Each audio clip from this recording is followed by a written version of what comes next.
Hey, my name is Bob Davis. Well, I want to welcome you to the Soul Patrol Spotlight.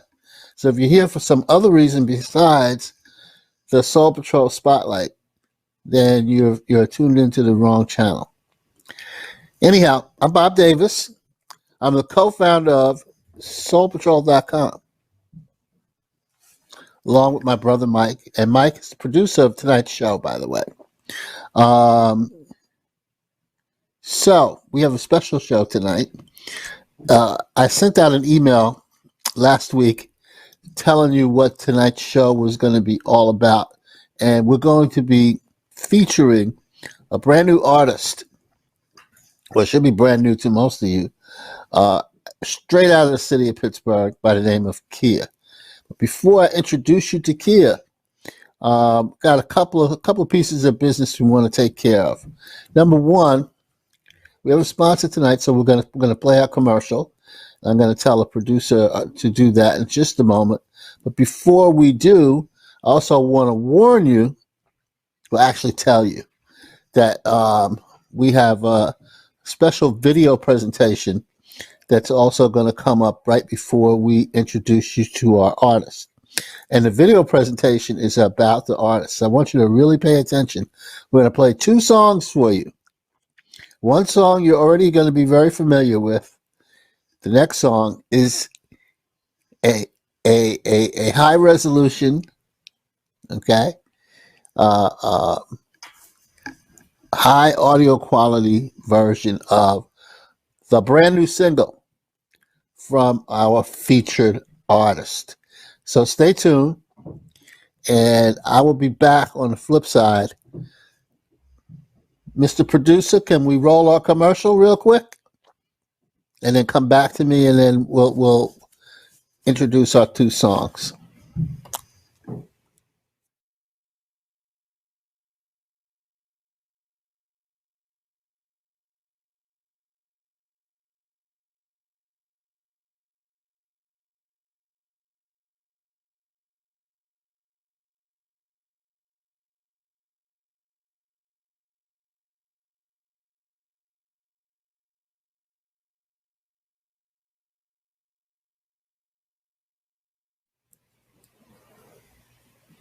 Okay, so that was our sponsor, bizblack.info. Just want you to be aware that's a black-owned company, and we want you to go to that site and check it out, especially if you are African-American business owner. All right. By the way, they're gonna be giving us a new commercial soon, so that just might be the last time you get to see that version of it. During the interview, that URL will also be prominently featured on the webpage that you'll be on, so you'll be able to click there and go to the site. So let's get into the main event. All right, Mr. Producer, can you run those two videos for us, please? And we will be right back. Remember, first song is a song you're already familiar with.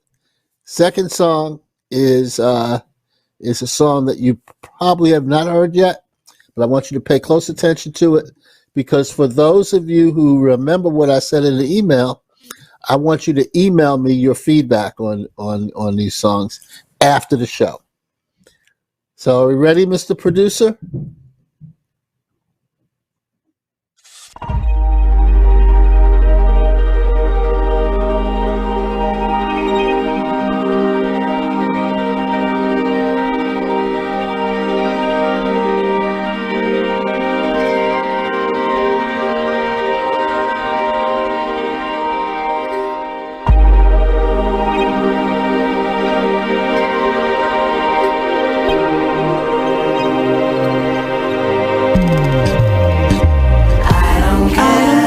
What they think about me, yeah.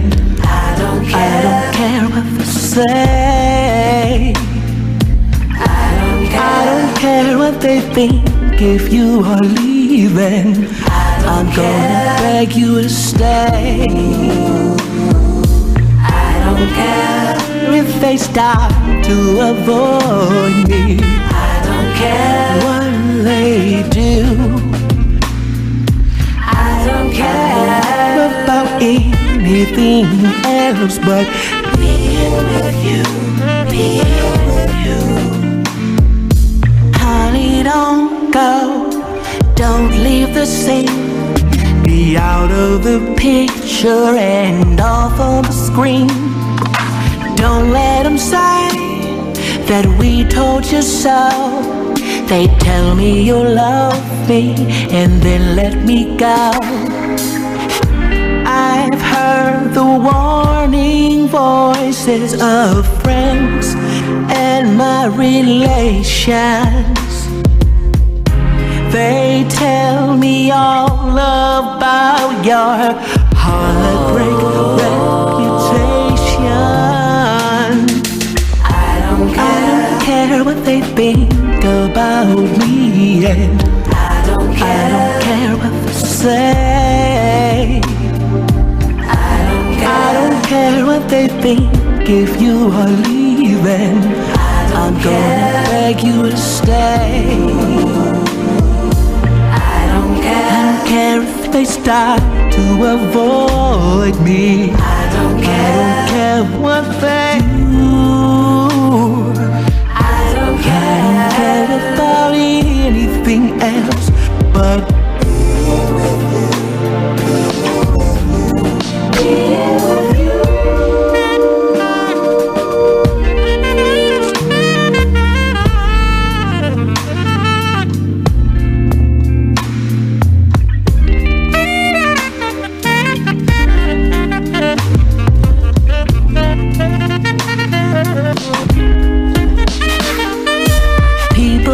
Change, they often do. Haven't they noticed the changes in you? Or can it be just like love, I am blind? Do I want you so much till it's all in my mind? One thing I know for sure is really, really real. I've never felt before the way you make me feel. I don't care what the world says, because I'm gonna love you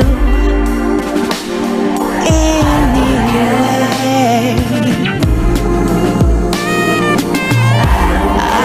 Care what the world thinks. I want you for me.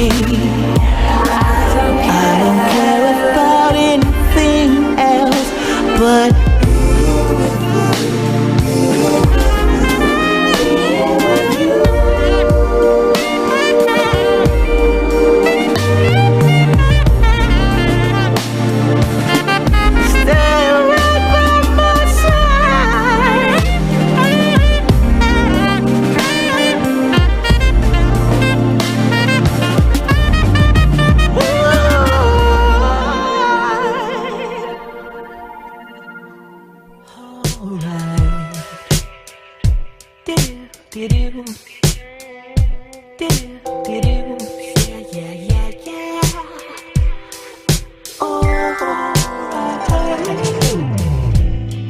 so wrong, just right.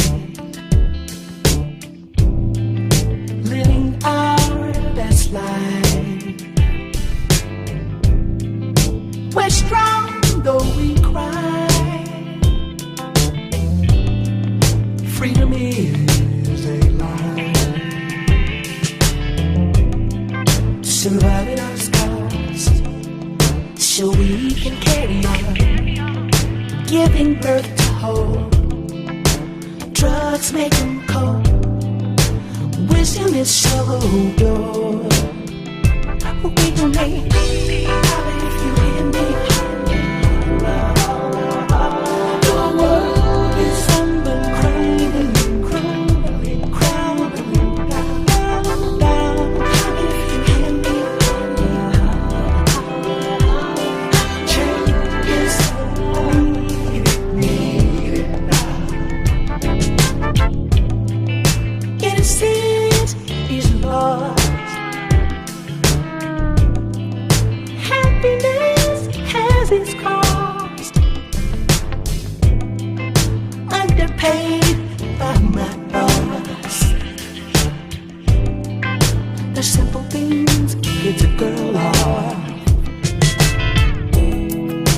about sacrifice for all the life that we passed by. When will we see? Take your knee off my neck so I can breathe. Breathe.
All right, this is Bob Davis, and I'm back. You're watching the Soul Patrol Spotlight, and we are featuring a young lady out of Pittsburgh, PA, named Kia. And Kia, I'm going to let you introduce yourself to the audience and tell them a little bit about you, about yourself, and then I want to talk about the music that we just saw. So go ahead, Kia. Hey everybody, my name is Kia, and I was born and raised in Pittsburgh, Pennsylvania. I've been performing for over a decade professionally. I started recording in 2015, released my first single in 2017, and I've been releasing music ever since. Now, I got a couple of comments. Well, first of all, let me just repeat for the audience Okay. what I've asked you guys to do. What I want you to do is I want you to, we gave you some of Kia's music. By the way, the second song that you saw is her new single, and I want you to focus in on that, and I want you to enjoy the interview. We're going to play her single again later on in the show. And then I want you to email me at earthjuice at soul-patrol.com with your feedback on this artist. And I may ask you to do a few other things, but you already know that. because you read the email that I sent out last week, right, y'all? Kia, Yeah. one of the things, now you have no way of knowing this, but our producer Mike knows this, and a few of the people in the audience know this also. Um, my favorite artist of all time is actually Smokey Robinson. And Oh my God. so you had no way Wow. of knowing this. And Nope. so wait, don't get all excited because when you got one of the reasons I wanted to play that is because when you have a new artist, one of the things first thing people say is, I never heard of her. Why you having her on? I never heard of her. She ain't on the radio. She ain't on BET. Why are you having her on for? Well, one of the things that you can do, I'm sure you know this already, is that if you have somebody they've never heard of before, if you can show them doing a cover version of a song that they're already familiar with, that tends to ward off the evil spirits, right? So now that's a good thing, right? Now you're over that hump, but now you got to do it good because if that is a song by that person's favorite artist, now your music is now being judged against the mountaintop, so it has to be good. So I wanted to mention that to you, and I also wanted to mention that to you in the opening sequence when I guess it's you that's going through the record albums. You stop at Smokey Robinson and the Miracles' "Make It Happen" album. Now you have no way of knowing this, but I actually purchased that album when I was 10 years old. Uh, in fact, I purchased it on 8-track. That's how old I am. so, so let's make it happen. And then the second song, which is your single, I want people to understand that in my opinion, that's what really makes you as an artist. It's the fact that you able to put that song together and put it together in the way that you did. Because right now there's a lot of stuff that's out there. You can go on YouTube. If you use the search engine on YouTube and you say, I'm looking for a song that has to do with Black Lives Matter. You know how many songs will come up? Thousands. Thousands. So why should I pay attention to your song? So why don't you tell us what inspired you to do the song and what inspired you to put together the video in the way that you did. Go ahead. I was inspired to do the song because of my love for Black communities, struggling Black communities. Since the age of, I'm going to say, my teenage years, even younger, I've always been into being Black. Um, being Black, I would see things happening in the community that really bothered me as a young one. Listening to my parents talk and just seeing how much that they were going through, just being able to hold down a job and pay bills, and there were so many things against them because of the color of their skin, but uh, they were still making it. But me seeing that growing up really bothered me. And then I got introduced to Marvin Gaye. My mom was always playing Marvin Gaye. My dad's he's a musician and he's a singer as well. So he was always playing um, Curtis Mayfield and artists like that that were pretty political. And so I've always had a love for being Black, for my community. And I think that's the reason behind that song. Uh, let me just take you back a little further. I started writing poetry when I was in my young teens, and my poetry was centered around helping my people. So this isn't new to me. And then later on down the line, I would take and I would start writing songs. I have a song called Black Man. Now this is unreleased music, Black Beauty. I have that song as well, that's not released yet. So I've always called myself an activist. Uh, I would use my poetry and I would use my poetry as a form of activism. Um, Way back when, I fell in love with El Sharpton because at that time he was a black leader to me. You know, I didn't know too much about him, but I knew that when I saw him on TV, it really made me feel good seeing a black man speak about change in our community.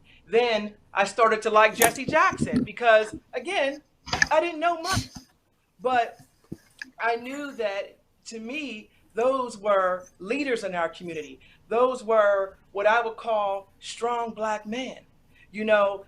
And then me seeing the strength of black men in my family, my father and my uncles. And so, what I'm trying to say is that this has always been in me, but I think that with everything that's been happening in the world, with George Floyd, Rayshard Brooks, and so many others. So many black lives that were taken unlawfully. I think those horrible issues really compelled me to write, to really do what I do best. And I think writing is something that I do best because it's always in me. It's always in me, you know, my feelings and my emotions when it comes to these issues, and I got to get it out. So I think that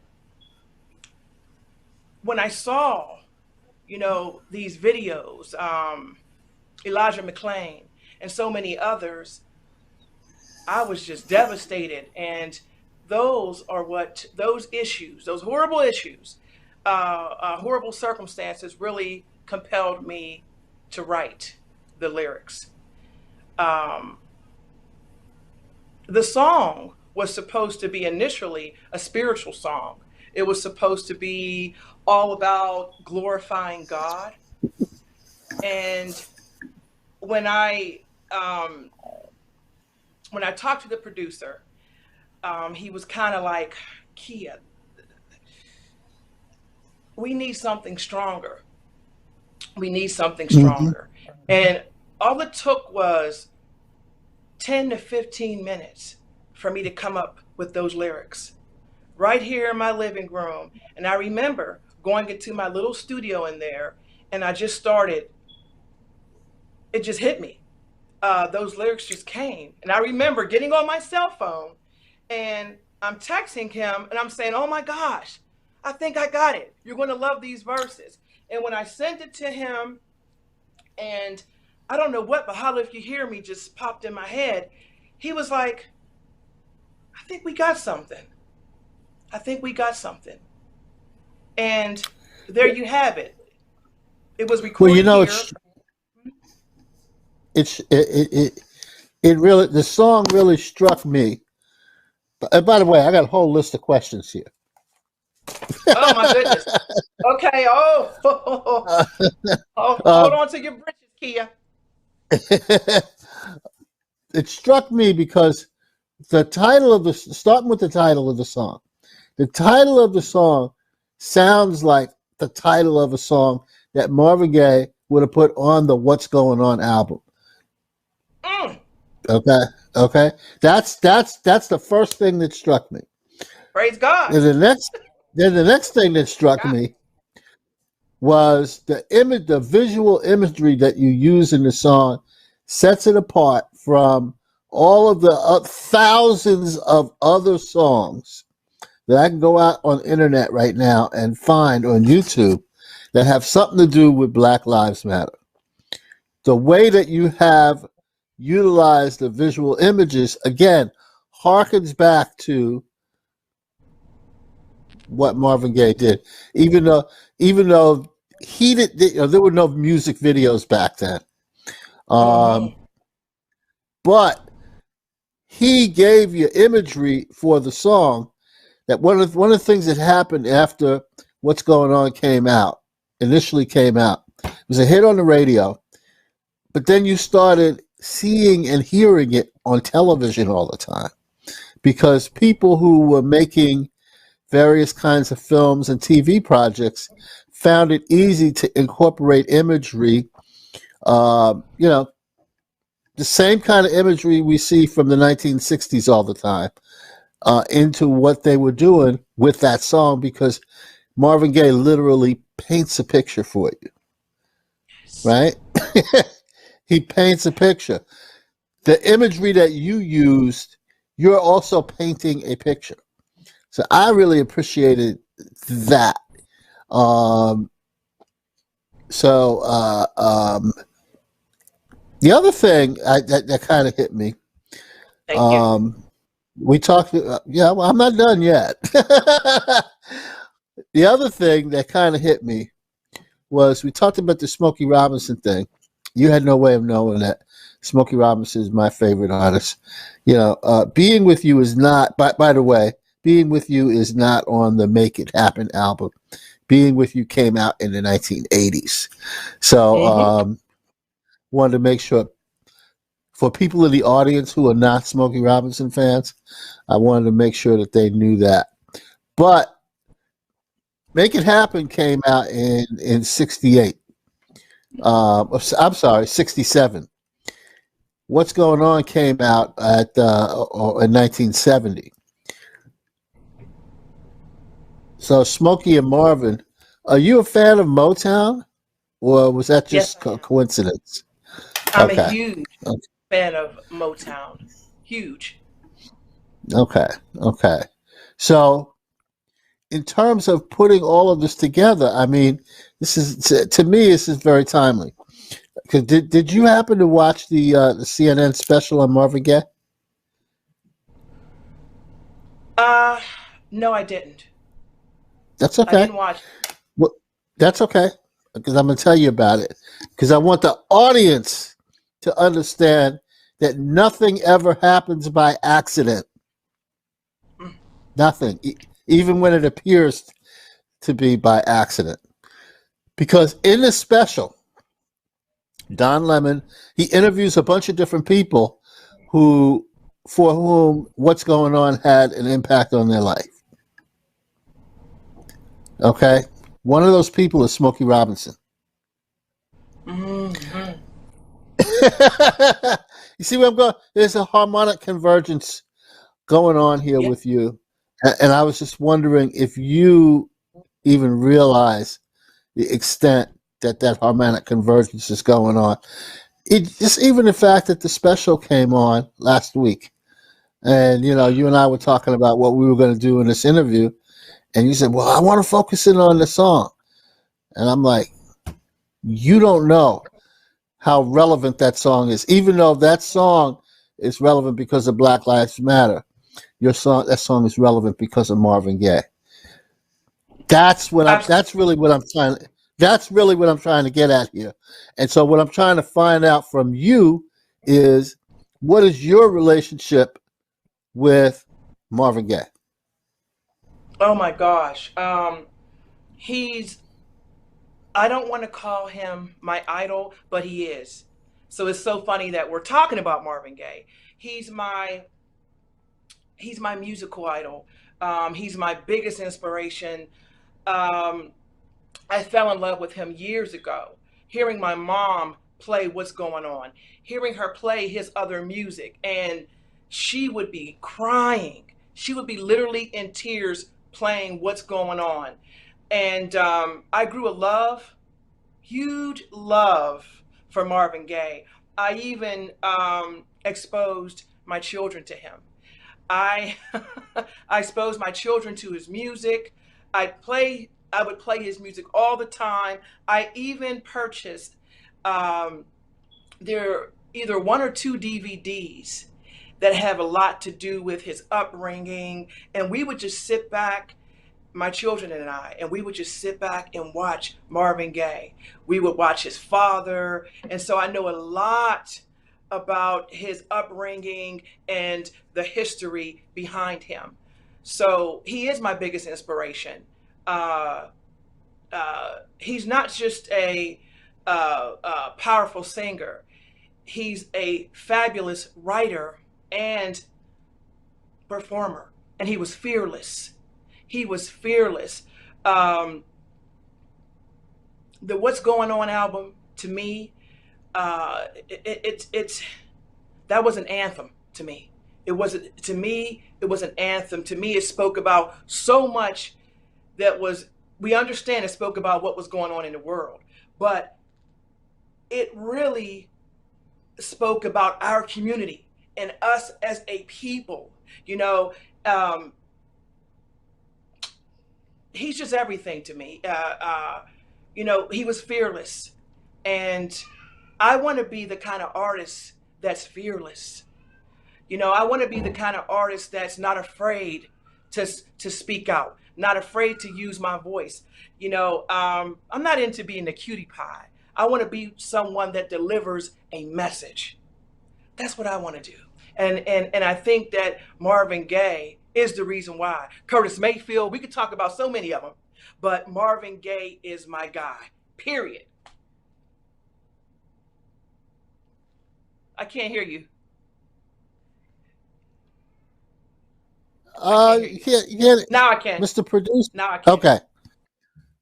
In the song Inner City Blues, there's a Yeah. line that goes, makes me want to holler, throw up my hands.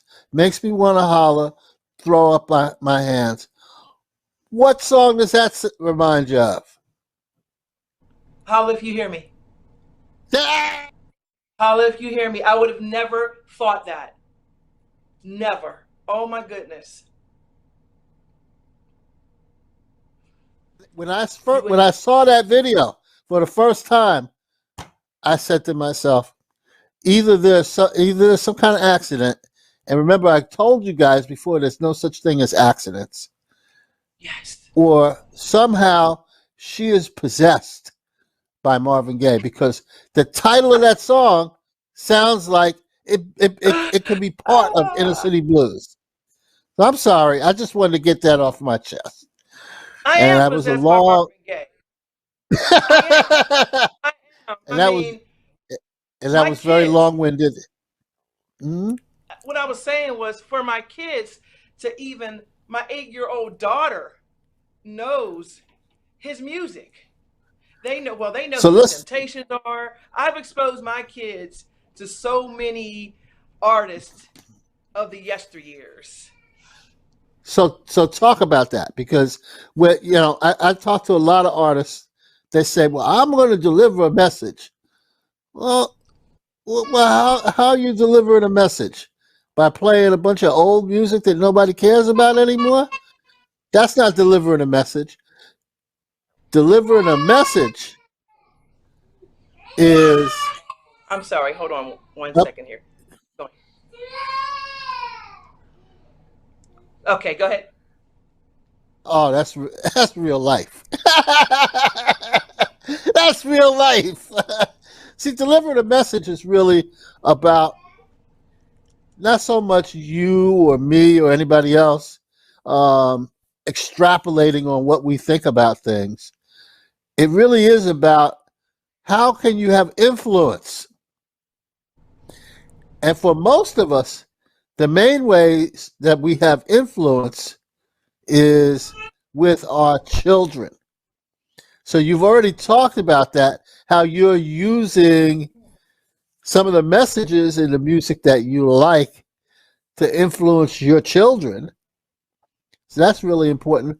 But now, how do you help to influence other people beyond your children? How do I hope? Um, I hope to continuously keep creating music, like Holla If You Hear Me. I hope to continuously create music with a powerful message. I Hmm. also want to be able to get up close and personal with the people.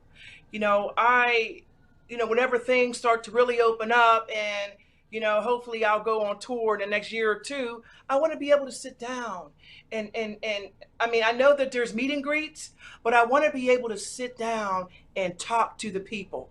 Let's sit down. Let's not just have a meet and greet. Let's have it to where maybe I'm speaking somewhere. Maybe I'm speaking. Maybe I have an audience of people. I want us to be able to talk.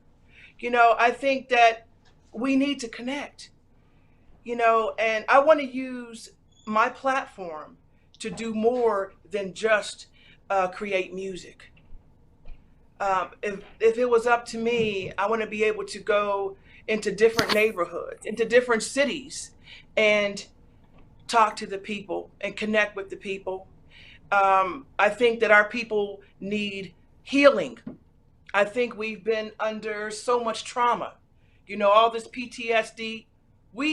I think we're way beyond that. I think we have that, and we just haven't been diagnosed with it. We just go through our everyday life living. We just go through living, we go through working, we go through, going to school, taking care of children. Uh, and I think that we're suffering mentally and emotionally.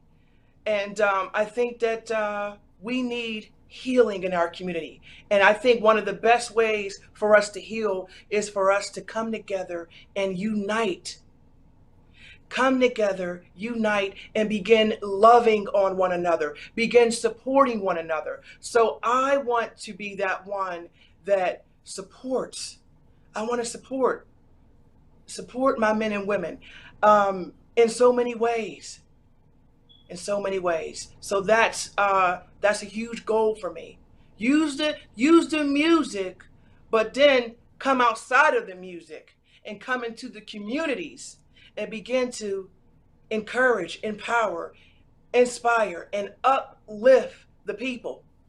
Because without us, I mean, really, I mean, of course, God number one, but without us, I mean, what do we really have? We're suffering. So let's talk about that for just a moment. For one thing, I always got a couple of friends, and we talk about some of these topics all the time. And your description of black folks having trauma is similar to what I say. As I said, black folks are suffering from mental illness. Yes. That's why we do some of the things that we do. It's mental illness that's part of the ramifications of slavery, and that's why Yes. we do all of the stupid stuff all the time, because we're sick and we need treatment. So one of the ways that we self medicate is through our music. So um, because we need treatment, and until we get treatment, we're going to continue to have these problems. The other thing I wanted Absolutely. so I Absolutely. wanted to mention, you talked about Al Sharpton. You know, I've known Al Sharpton since I was about 10 years old.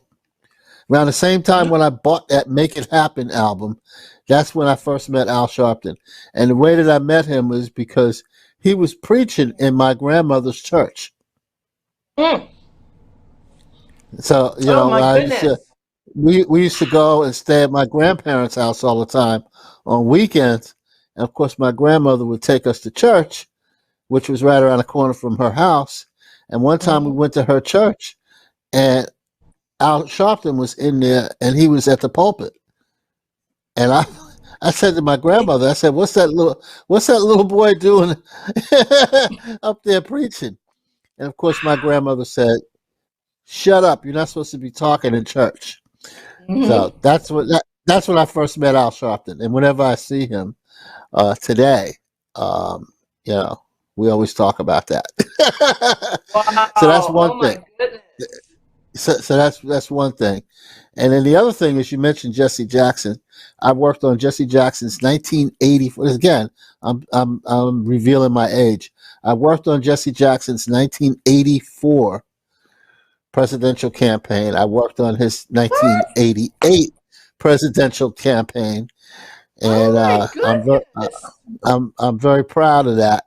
But that's it. Just seems like that's ancient history now. But I guess the reason why I wanted to come back to, since you brought them up, Al Sharpton and Jesse Jackson, there's two things, right? And we're going to get back. It's going to bring us back around to Marvin Gaye. Also, there's two ways that people look at things. There's the micro, and then there's the meta. Al Sharpton and Jesse Jackson, when you see them on television, they're talking about meta problems and meta solutions. Usually, discussion about meta problems and meta solutions don't help anybody, even if we agree with them. The thing that you got to be able to do, I think, is take whatever you think about those meta problems and meta solutions and translate them into, okay, how's that going to help me at work tomorrow? How's that going to help my children next week? How am I going to use that to empower my spouse? Because those are the Hmm. things that really count, not these meta things, because the meta things are too big. You know, how do you translate your ideas about these meta problems into micro problems? Because the micro problems are the ones that we really have to solve. I agree. I agree. I think we need to Okay. start. Yeah, I think we need to start. You know, maybe you want to call them micro or small, but I think that's where we need to start first, because I think that what we think is micro and small is the big problems. It's big. It's still big. But so I agree. I totally agree. So in this song, that the whole thing about Black Lives Matter, that started from when? It started when Martin was murdered. That's when the lady in Los Angeles took it upon herself to start the organization. She was inspired by the fact that this young brother was killed. He was murdered just because he was walking through a neighborhood. Hmm. I can relate very strongly to the whole Trayvon Martin thing. I mean, and when it happened, I got excited.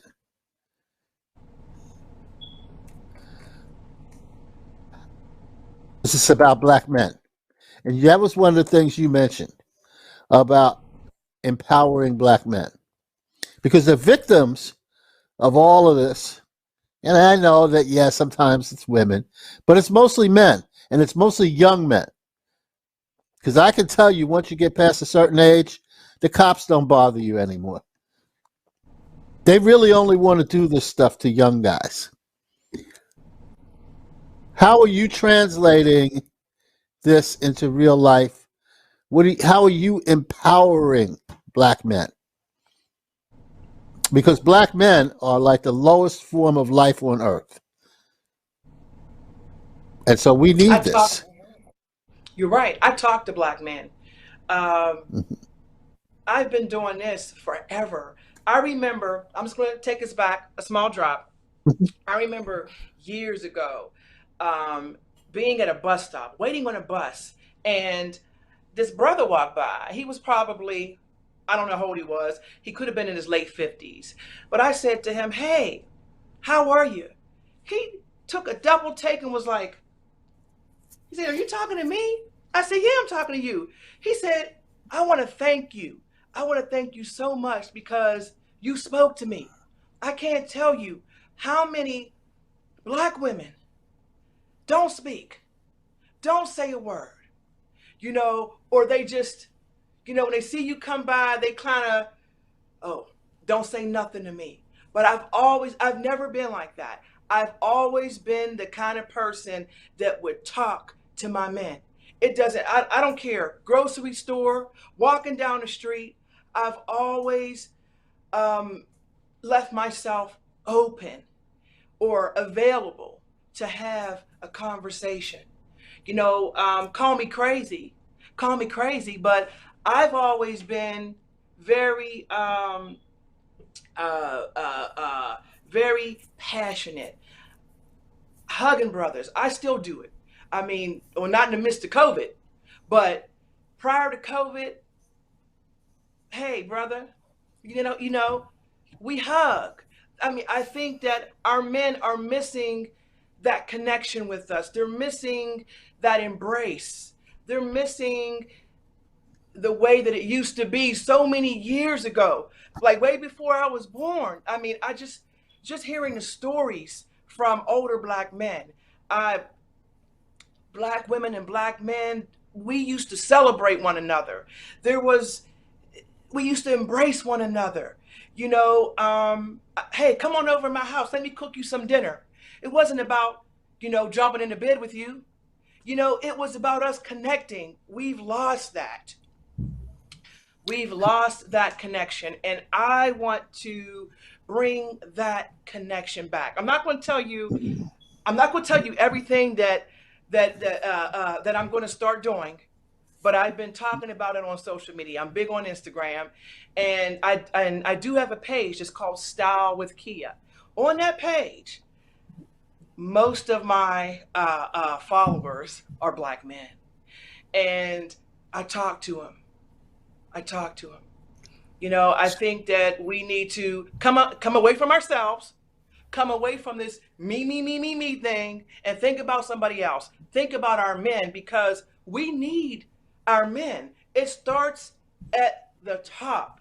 I think we are in a lost when it comes to leadership in our community, and it's so sad. We need our men at the top. We need our men. Women are fighting. As black women, we've always fought. But we've lost the leaders. We've lost our black men who would go out there and fight for us, who would speak up for women, who would protect us. There's so many things that have been lost within our community that I want to be a part of bringing it back. It's imperative. It's just me as a mother. I have a daughter, I have daughters. I want to see them with black men. I mean, I know I'm going all off the subject, but this is my thoughts. And I want to see them with black men. I want them to know, I want them to see healthy and positive, influential black men. This is the reason why I've exposed them to the Temptations. I've exposed them to Marvin Gaye. I've exposed them to so many men from back when, because the way that our men used to be, the way that they spoke, they would court you. It wasn't about, oh, I want to F her.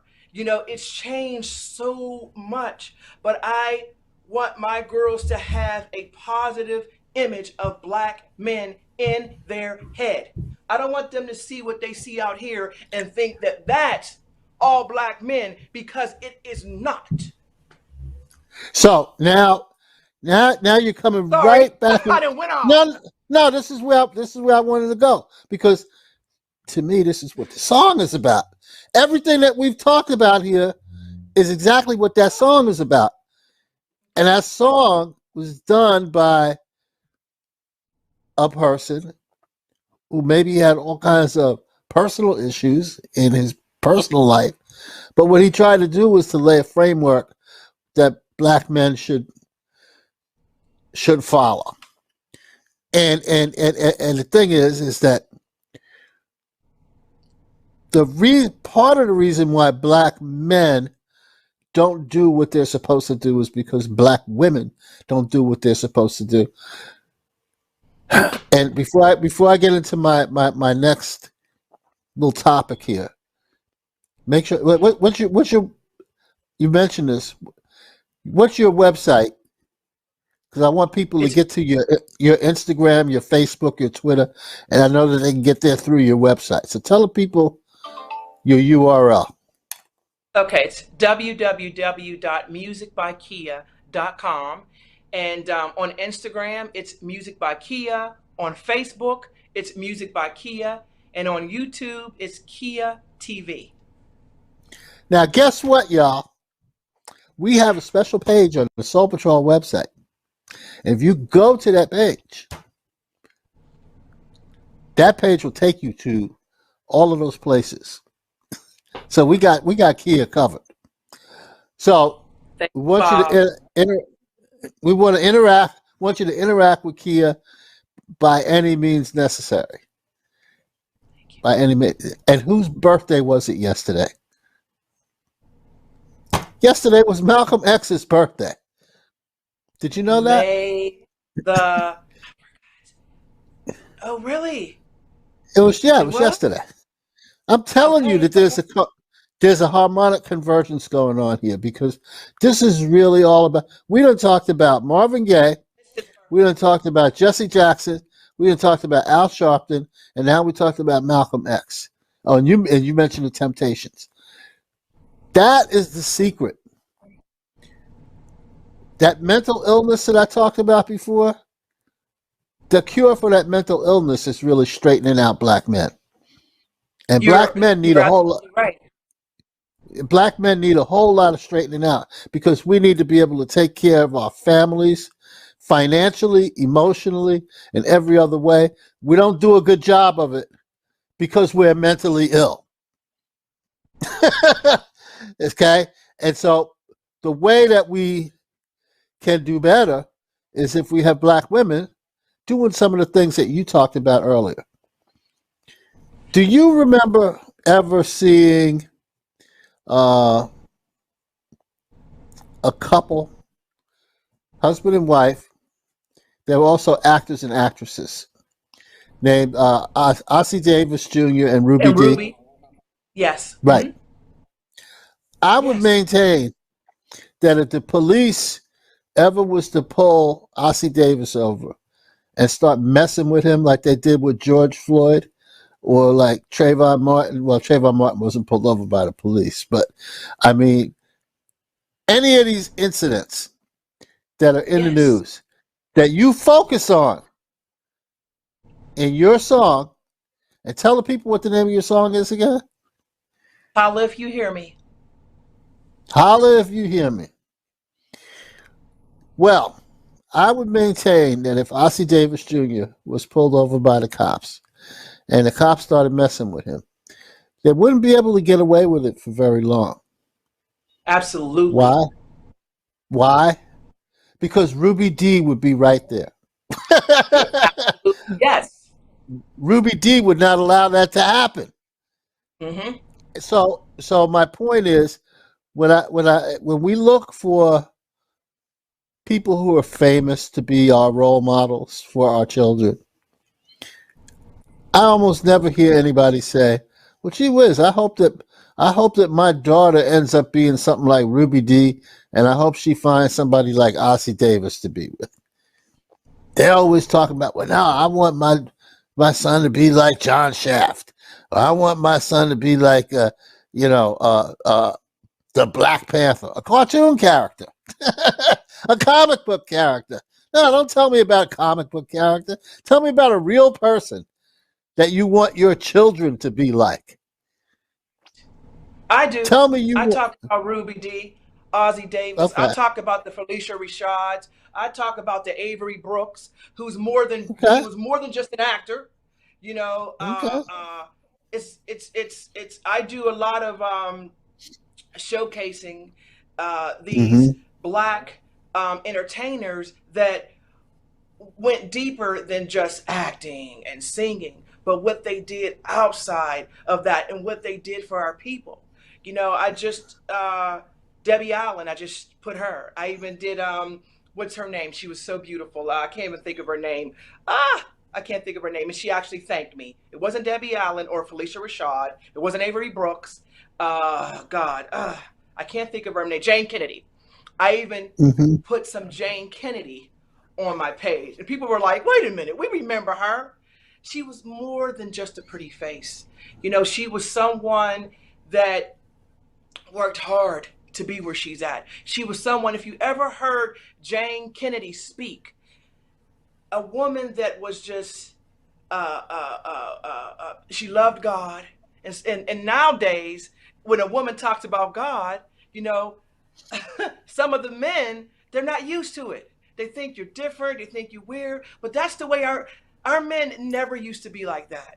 They loved a woman that was spiritually intertwined. But we've gotten so far away from our essence of who we are that it's just complete madness. I know you spoke about mental illness, but I'm going to say spiritual illness. We got so Hmm. far away from that structure, so far away from that foundation that we've taken on Western, whatever you want to call it, Western society. We've taken on this new world order that has nothing to do with us as a people. It doesn't even fit with us because that's not who we are. We come from royalty. That's why I put the How many? hieroglyphic on the album cover. I wanted to Okay. display royalty. Royalty, black. We are royal. I mean, and we got to get back to that.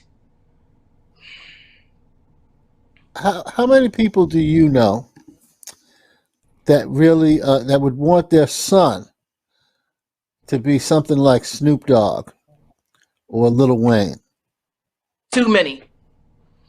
Too many. And I mean, I'm going to say this. It's a shame. It's a slap in the face of Malcolm X. It's a slap in the face of those that really put the work in to fight for us to be where we're at today. You know, So it's sad. so while we're here, I want to flip the script. I want you to talk Okay. about a different kind of authority figure. When you had these ideas circulating in your head, and it all started off as ideas. And I know you're a prolific writer because I've seen some of the stuff that you've written also. And it comes time for you to go into the studio. Now you're working with, if you're in the music industry, you're working with the person who's really, you know, like right next to God, right? The producer. When you're in the studio working with a producer and you've got these ideas, and how does that interaction go? How does that flow? Because the producer is thinking about what? Having a high quality song Right? or a group of Or they're songs. thinking about money. Uh, Or uh, money. I was going to Oops. say that. Stepping on somebody's toes. Right. They're not thinking about all this highfalutin. Oh, we got to improve the state of the race, the state of the family, the state of the church. I just want us to be able to get in here, put the song together, and get out and get that bad boy up on the charts and in the record stores and online and whatever. Do you find that there's a conflict Depending on between who you're those two working with. things? It can be. It can be a Hmm. huge conflict depending on who you're working Hmm. with. I think that the spirit has left the studio. And I think Quincy Jones or Barry Gordy said that years ago. The spirit was in the spirit was in the studio. When you saw Marvin Gaye, I know that video went viral. You see him rehearsing with his musicians, the spirit was there. The look, the smile, they were just passionate. I think that it's so different now. It's all about money. It's all about creating a product, a sellable product. It's not about um, looking at it as creating art. You know, it could be challenging because I'm not going to. How can I say this? There was a song that I mentioned some years ago to a producer, and it was called Black Man. Hmm. Now, this producer was a black man. And so I start singing it to him. Black man, be strong. Blah, blah, blah. I don't want to tell all the lyrics here. And he said, I like that, but you can't put that out. Why can't I put it out? He said, Kia, you're talking about empowering and uplifting black men. You're not going to get any airplay. See, that mindset right there could have knocked me off my feet. It did knock me down at that time. I'm saying to myself, I got a brother right here that should be glad that this is the kind of music I want to put out. But he told me, Kia, that's not going to work. So I want to say that being an artist, it's imperative that we find producers that connect with us um, on an artistic level. Because if you don't, your ideas can kind of go by the wayside. And it can be very challenging. You want to do this and you have this great idea, but then you have this producer that can care less about it. They just want the product. They want to just create the product. So I think the spirit has left. I think the passion has left. And it's all about money. I'm That's loving it because that's to me it can be. that's the ultimate. You know, when we're young, right? We're like I told you, I was 10 years old when I met Al Sharpton for the first time. 10 years old when I bought the album "Make It Happen" by Smokey Robinson and the Miracles. When you're 10 years old or you're 15 years old, you can be as idealistic about things as you can, right? That's when you think about the meta problems and the meta issues and the meta solutions. But then once you turn about 20, you begin to find out that those meta solutions don't work in the real world. Why? Because I gotta figure out how I'm getting to work tomorrow.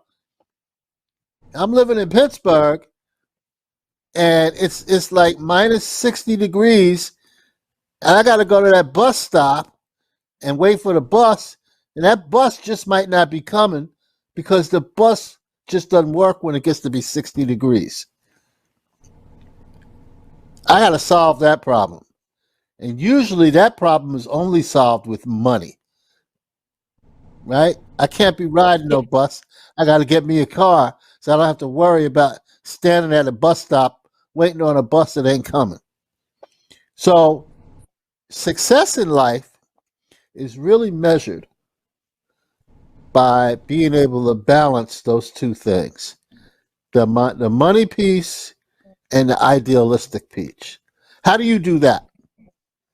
Well, here's the thing here. Money is very important, but you kill the art of the I mean we're talking about music. Just we Hmm. kill the passion and the art of it. If we just, you know, if you just see somebody as a dollar sign, and to me, it should be so much more than that. It should be because when you create a something with a powerful message or a powerful piece of art, the money will come. The money will come. I don't go into this, thinking to myself, oh, I'm going to make $1 million. I go into this thinking about the people. I go into this adding value to the lives of people. And that's what it should be about. And I believe wholeheartedly that the money will come. But I want to put something out here that resonates with the people. They need that. My God. I don't know. So I see it both ways. Yes, I want to make money. Yes, I want to make money. Yes, there's things that I need, but the art is so important. I mean, music is an art. It's an art, and it could change somebody's life or break somebody's life. You can use it like you talked about Lil Wayne and all those artists like that. If you listen to the lyrical content in the music, it's damaging our men and our women because now we have women riding around with their babies in car seats listening to being called a bitch. and listening to talk about a man's penis. I'm not even going to say the word, but so it's huge. It's so the music can make or break you. So now we have, massive amounts of men walking around, that are thriving off this music. It's poison. It's poison, my God. So like I said, the music can make or break you. And I want to make you. I don't want to break you. We already broken. I mean, most of us are. I mean, broken as people, spiritually, emotionally, and we don't need it to be broken anymore. We need to, like I said, we need to be healed. And that's what I'm here to do. I don't know. I'm going to stop right now. I'm going to stop right there on that point. I want to talk to the audience for just a moment. If you will remember, I asked you to help me do a couple of things for all of you in the audience. I need your help. We got a brand new artist here. Y'all never heard of her before. Y'all never heard any of her music before. She's out here promoting her single. And as you can see, her single has inspired me. I want to know if her single has inspired you. So we're getting ready to play it again, even though we already played it one time. I need your feedback on her single. And just as importantly, I need your feedback on her. We've talked about a lot of things here, and I wanted you to get to know her. Y'all got my email address, earthjuice@soul-patrol.com. Mr. Producer, can we play the single?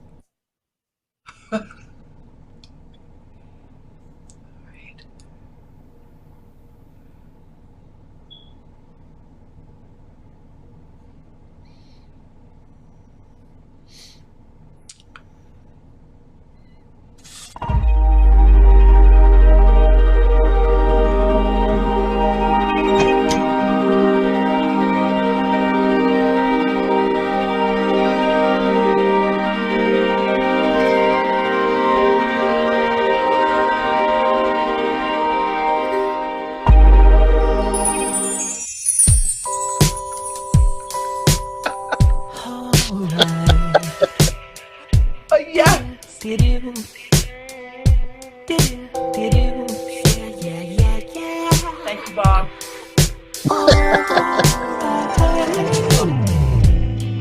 So wrong, just right. Living our best life. We're strong though we cry. Freedom is a lie. Surviving our scars so we can carry on. Giving birth to hope. Drugs make them cold. Wisdom is so dull. We gon' make it if you hear me. The world is under crumbling, crumbling, crumbling down. If you hear me, change is only needed now. Innocence is lost. Happiness has its cost. Underpaid